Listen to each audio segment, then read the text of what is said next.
bahorda mani hovlim wow effekt bo'lishi uchun men bu kuzda lola piyozlarini va boshqa piyozlarni ekishga qaror qildim. Kelinglar ko'rsataman.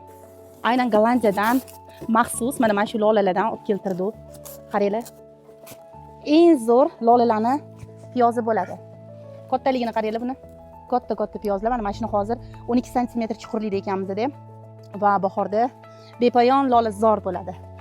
Mana rozoviy, sariq, malinoviy, atlasni qizil ranglarini ekamiz. Va undan tashqari faqat lola emas-da, bu yerda giatsintli piyozlari bor. Qaranglar, xilma-xil giatsintlar. Keyingi yil menimcha men Gollandiyaga lolalarning festivaliga bormayman-da, hovlimda bahor o'tkazaman. Va undan tashqari liliyalar ekamiz. Juda ham chiroyli. Va eng oddiy gul narsis. Bu bilasizmi, nargiza guli simvoli bo'ladi. Mana narsislarimiz ham bor. Juda ham chiroyli. Sizlar bilan martdan maygacha shu hovlini obzorni keyingi yil qilamiz.